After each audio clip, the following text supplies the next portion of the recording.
Salam saudara terkasih, salam jumpa pada renungan harian Embun Pagi.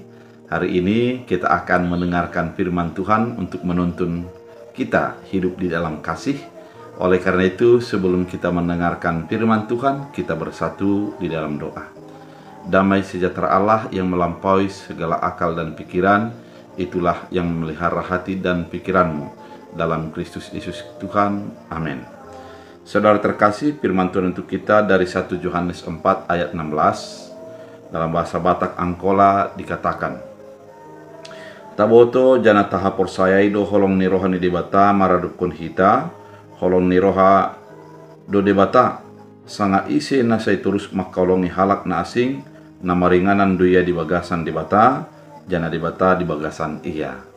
Dalam bahasa Indonesia, kita telah mengenal dan telah percaya akan kasih Allah kepada kita. Allah adalah kasih, dan barang siapa tetap berada dalam kasih, ia tetap berada dalam Allah, dan Allah dalam dia. Demikian firman Tuhan. Saudara terkasih di dalam Kristus Yesus, firman Tuhan kali ini merupakan firman yang dituliskan oleh Yohanes kepada jemaat yang ada di perantauan dan Asia Kecil. Artinya jemaat yang hidup di dalam sebuah keadaan yang baru, di mana ada tekanan dari orang-orang yang ada di daerah tersebut. Sehingga melalui firman Tuhan yang dituliskan oleh Yohanes ini, dia berharap agar setiap orang percaya tetap kuat melakukan kehendak Tuhan di dalam segala tekanan dan keadaan yang mereka hadapi. Tidak menjadi putus asa ataupun lari imannya oleh karena keadaan, namun tetap berdampak di tengah keadaan yang terjadi bagi kehidupan mereka. Melalui ini, Yohanes mengatakan kepada orang-orang percaya agar tetap menunjukkan sebagai orang yang mengenal Kristus dan yang mendapat keselamatan dan kasih daripada Kristus Yesus. Firman Tuhan secara khusus pada 1 Yohanes 4 ayat 16 ini mengingatkan kepada jemaat yang ada pada saat itu bahwa sebenarnya kita mengenal Allah itu adalah kasih. Sebuah kesimpulan yang begitu pendek namun memiliki kedalaman pemahaman yang begitu besar. Kalau dikatakan Allah adalah kasih, artinya kehidupan yang dinampakkan oleh Allah semuanya adalah kasih.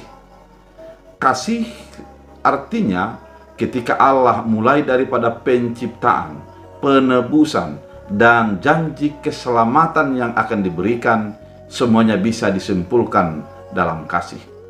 Ketika kita masuk ke dalam penciptaan, mari kita renungkan. Allah terlebih dahulu mempersiapkan segala sesuatu. Kemudian setelah segala sesuatunya sudah siap, Allah menciptakan manusia. Kemudian apa yang ada diciptakan itu diberikan mandat kepada manusia untuk menjadi menguasai dan menaklukkan segala binatang. Artinya Allah sudah mengetahui bahwa manusia itu akan menjadi gambar dan rupa Allah dan menjadi mandataris Allah di bumi. Sehingga melalui penciptaan itu memperlihatkan tindakan kasih yang dilakukan oleh Allah. Kemudian di dalam perjalanan sejarah ke Israel, maka dapat kita lihat bagaimana kasih Allah. Orang Israel begitu menjauh daripada Allah dan tidak berkenan. Banyak hal-hal yang tidak berkenan dilakukan mereka. Namun Allah tidaklah di dalam murkanya. Namun segala apa yang diperbuat Allah adalah untuk menunjukkan kasih-Nya. Ketika mereka memiliki tanah perjanjian, kemudian ketika mereka masuk ke pembuangan, dan ketika mereka dituntun Tuhan di dalam segala keadaan, kehidupan yang mereka jalani memperlihatkan kasih Allah. Di dalam penebusan melalui Kristus Yesus, sangat jelas dikatakan dalam Yohanes 3 ayat 16, bahwa karena begitu besar kasih Allah akan dunia ini.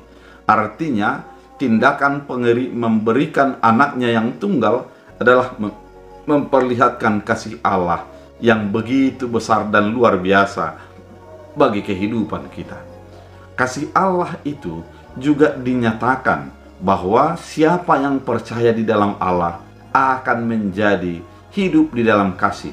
Dan secara gamblang Yohanes mengatakan bahwa kalau Allah itu adalah kasih, maka kita di dalam Allah dan Allah lah di dalam kita ketika kita berbuat kasih.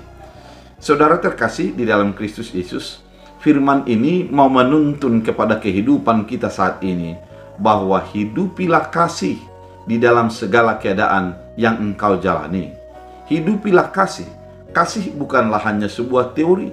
Tak kasih itu bukan hanya sebuah kata-kata, namun tindakan dan perbuatan nyata yang menunjukkan kebaikan Allah, yang menunjukkan tindakan yang didorong oleh iman, sehingga kita memperlakukan orang lain bukan oleh karena apa yang diperbuatnya dan apa yang kita harapkan dari dia, namun semata-mata karena kita terlebih dahulu sudah menerima kasih daripada Allah, sehingga dengan otomatis kita harus mengasihi Allah.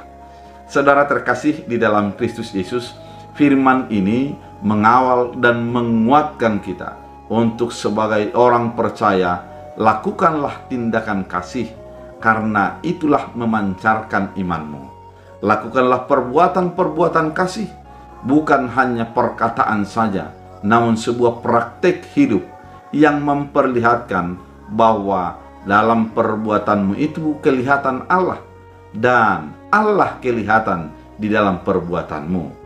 Saudara terkasih di dalam Kristus Yesus, tindakan kasih dan perbuatan kasih menjadi sebuah cerminan dan menjadi sebuah keadaan yang memperlihatkan kita adalah yang sudah menerima kasih.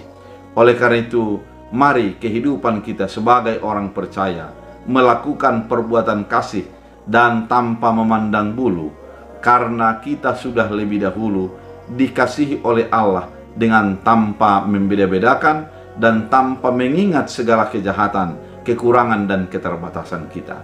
Oleh karena itu, hidup di dalam kasih adalah sebuah kewajiban sebagai orang percaya, karena kita sudah lebih dahulu menerima kasih. Hidup di dalam kasih adalah sebuah cerminan kita sebagai orang yang sudah menerima kasih itu, maka kita juga harus melakukannya. Dengan demikian, kita akan memperlihatkan bahwa Allah di dalam kita dan kita di dalam Allah, karena kita adalah mengasihi.